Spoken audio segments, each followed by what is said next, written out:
Megastar Chiranjeevi నటించిన 'stallion' movie అయితే ఆ రోజుల్లో అయితే మంచి ఫ్లాపర్ మూవీ. ఎందుకంటే మన మెగాస్టార్ చిరంజీవికి అయితే ఆ రోజుల్లో అయితే ఒక మాస్ యాక్షన్ మూవీ డ్రామా. ఎందుకంటే ఆ మూవీలో అయితే ఒక క్రైమ్ గురించి ఉంటది. ఒక రాజకీయం గురించి ఉంటది.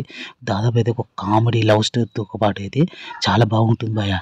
ఎందుకంటే ప్రస్తుతానికైతే మన మెగాస్టార్ చిరంజీవి అయితే ఇప్పుడు ప్రస్తుతానికైతే ఇప్పుడు ఈ 22 అయితే మన మెగాస్టార్ చిరంజీవి బర్త్‌డే అయితే ఉన్నది భయ్యా. ఎందుకంటే ఇప్పుడు రిలీజ్ అయితే చేస్తున్నారు ఈ మూవీని.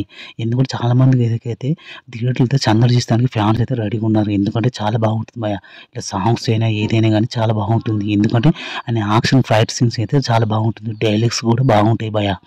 ఎందుకంటే ఈ నెల 22న అయితే మన శిల్ప కథ వేదిక అయితే మనం మెగాస్టార్ బర్త్‌డే సెలబ్రేషన్స్ అయితే జరగబోతున్నాయి. ఎందుకంటే మనం మెగాస్టార్ చిరంజీవి బర్త్‌డే అంటేనే ఏదో ఒకటి రిలీజ్ చేయాలి. కానీ కనీసం ఒకటైనా గానీ ప్రస్తుతానికైతే ఇప్పుడైతే ఈ వయసులో కూడా మన మెగాస్టార్ చిరంజీవి అయితే విశ్వభారం మూవీ తోటి రన్నింగ్ ఉన్నాడు. దాని తర్వాత అనిల్ రావిపూడి డైరెక్షన్ కూడా రాబోతుంది భయ్యా. ఎందుకంటే సల్లాగా కొట్టాలి మన మెగాస్టార్ చిరంజీవికి అయితే.